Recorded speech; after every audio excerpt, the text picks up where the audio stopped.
Welcome back, everybody. Mushroom Man Toad here, and rule number 1, it's never my fault. What I wanted to do today is a follow-up video for my Sunday's live stream, and I want to start doing these if I continue this project, and I intend to, on making this artificially intelligent Toad. So far, he walks around and avoids walls. And so I wanted to do a quick summary of how this whole thing works, try to make it easier, because everybody who watched it or has seen it in some way has told me the same thing: way too complicated. And I agree. In an hour and a half, I was just testing things. So I want to do a summary of what I accomplished in that live stream and try to make it as simple for you guys as I can. Here we go. Okay, so the first thing you want to look at is what we have right here on the ground, this set of command blocks. Now this has one very basic function. It is an armor stand randomizer. We have here is above each one of these you'll find one armor stand, except for this one, which has two, and I'll explain why in a moment. The way this works is that every time the Toad's score of direction random timer, that's what this stands for. It's just a scoreboard objective. It could say anything I wanted it to. I just used that so I know what it meant. So it picks a random direction. Every time it hits 2, add a random armor stand. It's going to set block a redstone block, and it's going to pick just one of these. So what it will do is it will either pick this one and set the direction to north, or this one, set it to east, this one set it to south, or this one set it to west, or this one twice. It has a double chance of picking this one, as compared to these. And if it picks this one, the Toad will just stand still. And the way we do this, or the way I did this, is by running this chain of command blocks under all of them. First of all, it's going to execute at all of these to set block and air. That just gets rid of the redstone. Then this one here, it'll remove north, east, south, and west, and then give it the tag, and this is the same for all of these. Just north, south, east, and west. And this last one, just by removing that tag, will stop the motion because of how this wall works. Before I go any farther, I just want to explain how the score system works. That score of 2 I mentioned up in here.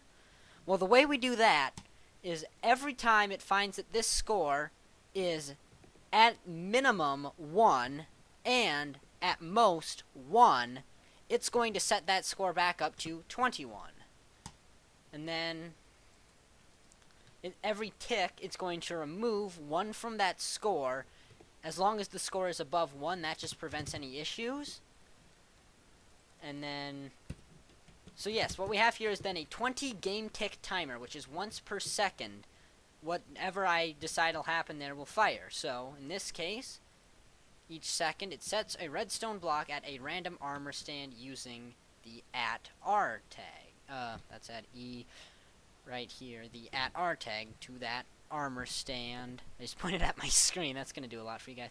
The @R type equals armor stand name direction random, which is the name of these armor stands. Okay, so this ever massive wall is what controls the Toad's movement. So each one of these represents a different direction, but they all do basically the same thing with just different coordinate numbers. So this one here is going to be 0.5 on the x-axis, because that's the first tilde, which is what that little squiggly symbol right here is called. It's a tilde. And this one here is going to be negative 0.5 on the z-axis. This one here is going to be negative 0.5 on the x-axis. It just depends on which direction you're looking. The first thing it will do is, if it finds the armor stand with the name of Toad, and has the tag of north. So this will only work if there is one Toad in the world. There can only be one Toad in the world. Anyway, if it finds that Toad has a tag of north, it will move it negative 0.5, and it will turn it to face in the north direction, which is what this does. That is a direction setter. Very nice to have that all nicely placed in one command there with the teleport. So yes, you can teleport its location and rotation. This is x-axis. This is the y-axis. You make it look up and down with that one. There, a little thing there. Okay. So, the reason it's set to negative 0.05 is because you can't actually use the motion. You cannot use the motion tag with armor stands. So what this does is every game tick, that's why we're on that timer, it will move the armor stand negative 0.5, and because the game timer is on a 20 tick cycle, it will move it exactly one block in whatever direction it picks, which is very handy. So then the next one, this is where things start to get complicated, as if they're not already. It's going to execute at that armor stand, and it's going to try to find if there's an air block that is in front of it, and the in front is going to be that varying coordinate again. But if it finds that air block is in front of it, or rather, no, it's going to test if there's air. If it does not find that air, so if that command block right below this one has a success count of 0, it will teleport the armor stand up by 0.1, and that allows for a sort of jumping thing, because that number there is counteracted by gravity, but it puts it almost exactly level with the block, so that works. Now the next command here, it's again going to just test if there's air, but this time it's going to test if there's air one block above in front of it. So if I'm standing here, it's going to test if there's air here. It's going to test if there's air right there. And this is to prevent it from jumping into walls, because it's already got the jumping thing. That's what these three do. So if it does not find that air, so if it finds there's a solid block there, it will teleport back one stage and then remove its motion tag. So what'll effectively happen, it'll say, oh, there's a wall there, and it'll still have to move forward that once because of its motion tag, or because it's teleporting down beneath it, down in this block right here. But it'll say, oh, there's a wall, and it'll step back, and it will just stop moving because its motion tag, its tag of direction gets removed. I think I made that sound a little too complicated, but that's basically how the Toad works. And so just for a demonstration, I'm going to tear down this wall really quickly.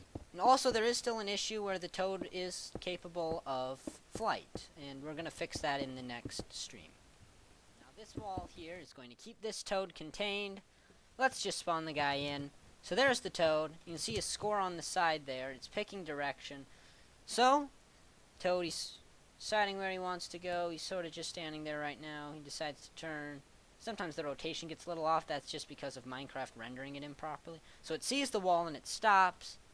It starts to walk again, sort of. See, you can see it can fly a little bit. So when it stops in front of a wall like that, that will actually cause it to stand in the middle of the block. That's the other issue that I need to fix, but I think I just found out where it's coming from, actually. So yeah, I will attempt to fix that before the next stream. But anyway, I want to thank you all for watching. Leave a like if you learned something, if I made this just a little bit clearer. And let me know down in the comments if I didn't. But, you know, you can still leave the like. That'd be much appreciated. Helps out, you know, everything, really. So with that, I'll just leave this Toad. He's got his head a little stuck right there, but that's alright. Kill switch.